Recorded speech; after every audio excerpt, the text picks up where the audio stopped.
అందరికీ నమస్కారం. మా ఛానల్కు తిరిగి స్వాగతం. ఈ వీడియోలో ఈపీఎస్ 95 పెన్షన్ పెంపును పరిష్కరించడానికి కొత్త కమిటీ ఏర్పాటు చేయబడింది. పెన్షనర్లు పెంపును అమలు చేయడానికి చాలా కాలంగా ఎదురుచూస్తున్నారు. కనీస పెన్షన్ పెంపు కోసం ఈపీఎస్ 95 పెన్షనర్ల దీర్ఘకాలంగా పెండింగ్లో ఉన్న డిమాండ్ను పరిష్కరించడానికి కేంద్ర ప్రభుత్వం కొత్త కమిటీని ఏర్పాటు చేయడం ద్వారా ఒక ముఖ్యమైన అడుగు వేసింది. కనీస పెన్షన్ను 7,500 రూపాయలుకి పెంచాలని, పెన్షనర్లు మరియు వారి జీవిత భాగస్వాములకు ఉచిత వైద్య సౌకర్యాలతో పాటు కరువు భత్యం కోసం వాదిస్తున్న జాతీయ ఆందోళన కమిటీ సంవత్సరాలుగా అవిశ్రాంత ప్రయత్నాల తర్వాత ఈ నిర్ణయం వచ్చింది. మేము అంశంలోకి వెళ్లే ముందు మీరందరూ మా ఛానల్కు సభ్యత్వాన్ని పొంది మాకు మద్దతు ఇవ్వాలని మేము అభ్యర్థిస్తున్నాము. చాలా మందికి నెలకు 1,000 రూపాయలు మాత్రమే అందుతున్న ఈపీఎస్ 95 పెన్షనర్లు పెరుగుతున్న ద్రవ్యోల్బణం మరియు వైద్య ఖర్చుల నేపథ్యంలో తమ జీవితాలను గడపడానికి ఇబ్బంది పడుతున్నారు. ఉద్యోగుల ప్రావిడెంట్ ఫండ్ ఆర్గనైజేషన్కు దశాబ్దాలుగా విరాళాలు అందిస్తున్నప్పటికీ ప్రస్తుత పెన్షన్ మొత్తం సరిపోదని ఈపీఎస్ 95 పెన్షనర్లు వాదిస్తున్నారు.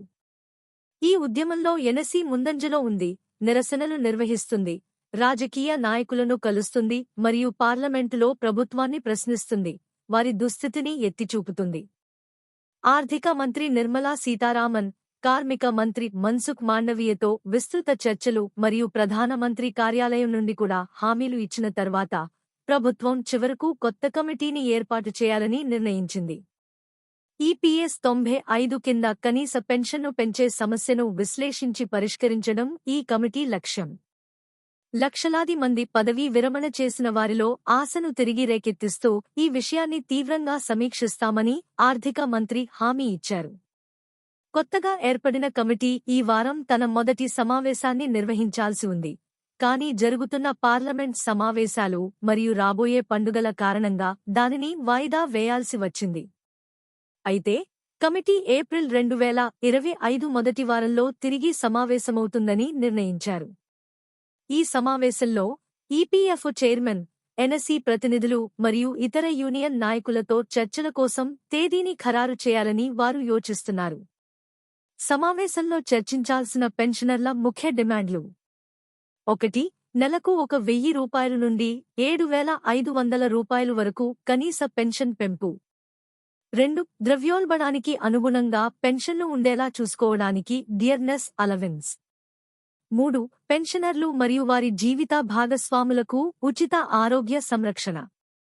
ఈ డిమాండ్లు కేవలం ఆర్థికపరమైనవి మాత్రమే కాదు, వృద్ధాప్యంలో గౌరవం మరియు భద్రత కోసం పిలుపును కూడా ప్రతిబింబిస్తాయి. కొన్ని ట్రేడ్ యూనియన్లు ప్రతిపాదించిన 5,000 రూపాయలు ప్రత్యామ్నాయం కూడా వారి ప్రాథమిక అవసరాలను తీర్చడంలో విఫలమైందని పెన్షనర్లు వాదిస్తున్నారు. ఏప్రిల్లో జరగబోయే సమావేశం చాలా కీలకం కానుంది. సంవత్సరాల పోరాటం తర్వాత తమ గొంతులు చివరకు వినిపిస్తాయని పెన్షనర్లు ఆశాభావం వ్యక్తం చేస్తున్నారు. కనీస పెన్షన్ ప్రతిపాదిత పెంపు అమలు చేస్తే ఈపీఎస్ 95 కింద ఉన్న 78 లక్షలకు పైగా రిటైర్డ్ ఉద్యోగులకు గణనీయమైన ఉపశమనం కలిగించవచ్చు. ఇది వారి ఆర్థిక భద్రతను మెరుగుపరచడమే కాకుండా వైద్య మరియు రోజువారీ జీవన ఖర్చులను పరిష్కరించడం ద్వారా వారి మొత్తం జీవన నాణ్యతను కూడా పెంచుతుంది. ఈపీఎస్ 95 పెన్షనర్లకు ఇది కీలకమైన క్షణం. ఈ కొత్త కమిటీ తన వాగ్దానాన్ని నెరవేరుస్తుందా? ఏప్రిల్ సమీపిస్తున్న కొద్దీ లక్షలాది మంది ఊపిరి పీల్చుకుని ఎదురుచూస్తున్నారు.